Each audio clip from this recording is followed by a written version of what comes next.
To me, this is really a funny point today. It's about campaign finance reform. Now, my entire life, and I've lived through quite a few presidential campaigns, almost every single one of them, there were screams for campaign finance reform as soon as the election was over with. And it always came from Democrats, by the way. And understandably, for election after election, most of the money was on the side of Republicans. Wall Street was always on the side of Republicans, and just a lot of rich people are Republicans, so they always had more money. So you had the Democrats screaming every election to change things, and so now we've got this massive layer of bureaucratic rules, regulations, and of course, it's just like taxes. Rich people find the loopholes. They know how to get around it, and so they give gazillions of dollars to political candidates. Well, here's my thought. Here's the one principle I want us to think about. I don't think that if you live in Hollywood and you're a part of that wealthy group of Hollywood entertainment people, you should not be able to buy a seat in another state that you don't live in. And that's true with anybody.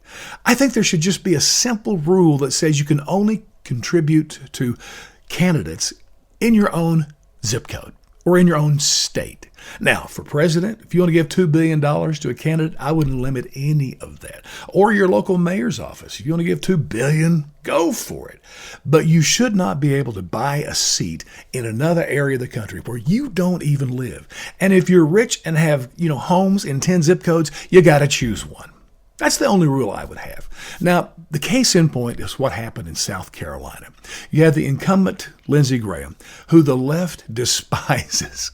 And you had an up-and-comer young man by the name of Jamie Harrison, who was really, I think, a pretty quality candidate. But of course, that's not enough. The money poured into Mr. Harrison's campaign bank to a tune of over $100 million. South Carolina is not a way populated state, okay? Actually, 1 million people voted for Harrison, which means he spent $100 on every single vote.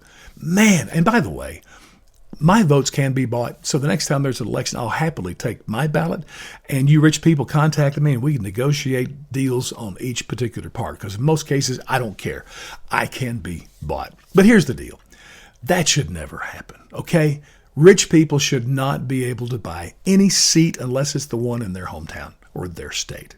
That's the simple thing I would like to say. $100 million to a Senate in South Carolina. That is incredible. Isn't it funny that now I'm the one screaming for campaign finance reform?